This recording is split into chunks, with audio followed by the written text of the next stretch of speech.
చాలా fast and easy అలాగే healthy వేలో మనం papaya dry fruits milk shake ఎలా తయారు చేసుకోవాలో చూసేద్దాం.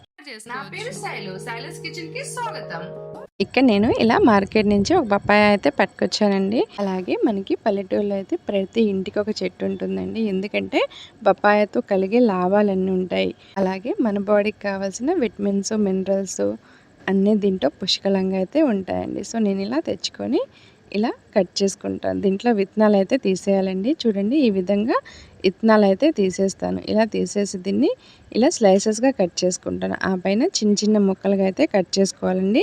మనం జ్యూసర్ జార్లో వేసుకుంటాం కాబట్టి కొంచెం చిన్న చిన్న ముక్కలుగా కట్ చేసుకుంటే త్వరగా నలుగుతాయి. సో ఇలా కట్ చేసుకున్న తర్వాత నేను ఇక్కడ ఇలా జ్యూసర్ జార్ అనేది తీసుకున్నాను. దీంట్లోకి పపాయ ముక్కలు వేసుకుంటున్నాను. అలాగే బాదాం, కొంచెం కాజు వేసుకుంటాను. అలాగే కొంచెం ఇలాచీ పౌడర్ వేసుకుంటున్నాను. టేస్ట్ బాగుంటుందని. ఆ పైన మూత పెట్టేసి ఇలా పేస్ట్లా అయితే గ్రైండ్ చేసుకుంటానండి. ఆ పైన ఇక్కడ నేను పాలనైతే ముందే కాచి ఇలా చల్లారిన తర్వాత దీంట్లోకి వేసుకుంటున్నానండి. ఇక్కడ నేను 2 టేబుల్ స్పూన్ షుగర్ పౌడర్ వేసుకున్నాను. ఇష్టం లేని వాళ్ళు స్కిప్ చేయొచ్చు.